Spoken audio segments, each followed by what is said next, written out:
Hello guys and welcome to my channel. My name is Sika and today we are preparing for mermay. I'm going to show you how I bind my small project sketchbooks.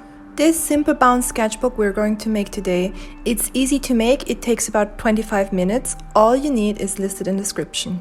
First, gather the paper of your choice for the inside of this booklet. The best one for this binding is 80 GSM.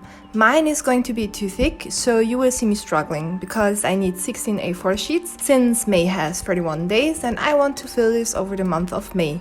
I used Bristol paper. It's my favorite kind of paper because it's good for mixed media works and I want to work with Copics and alcohol-based markers and pencils for this mermay.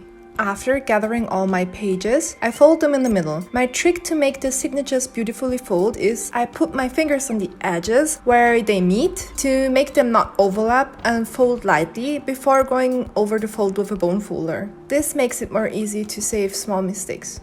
A bone folder is, as the name suggests, normally made out of real animal bones, but there are some that are made out of plastic. I have my bone folder for many years now and it is still in a great condition, so it's a small investment but it is worth it. If you don't have a bone folder, you can also of course use a ruler to straighten and fix the folds of your signatures.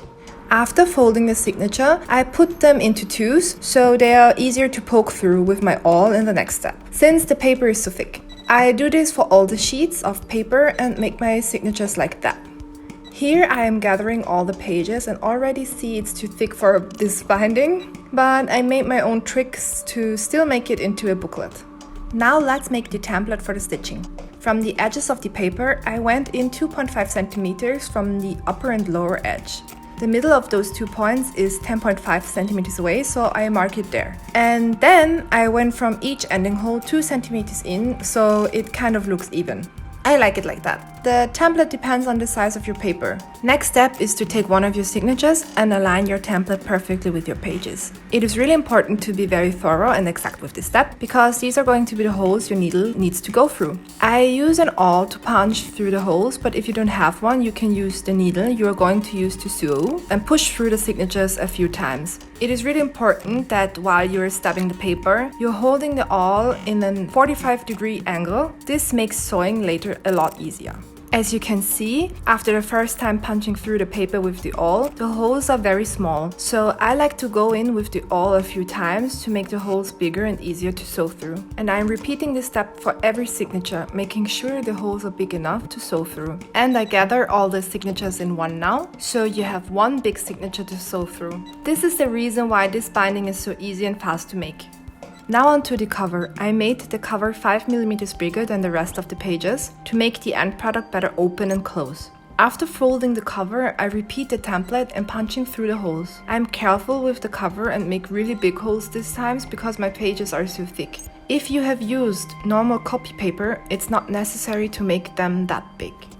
Now comes the fun part, sewing.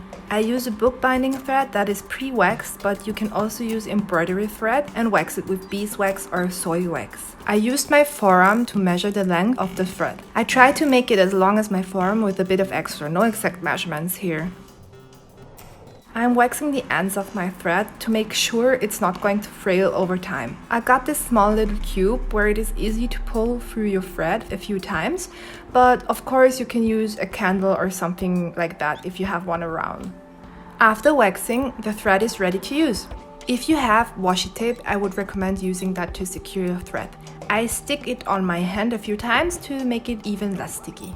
The first stitch goes through the middle of the book. After you went through with your needle and pulled the thread through, I secured the sticking out part with washi tape. Leave a few centimeters of thread to make a knot with it easily later.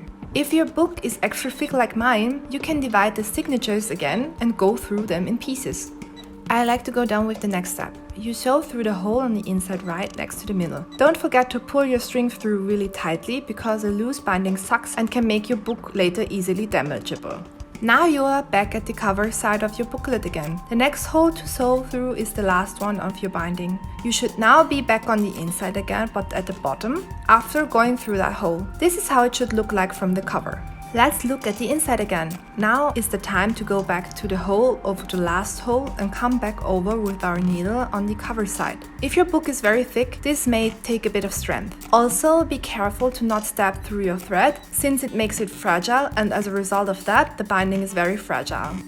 Now skip the middle hole and go back into the hole over the middle hole through back to the inside with your needle. If your book is as thick as mine, it can happen that you can't push through. You can then carefully adjust your holes. Be careful to follow what's already there and not punch in a new hole. Now we are back on the inside again. Go through the furthest hole from the middle through with your needle, so you are back at the cover again. From the cover side, go down one hole and push your needle through it back to the inside of the booklet.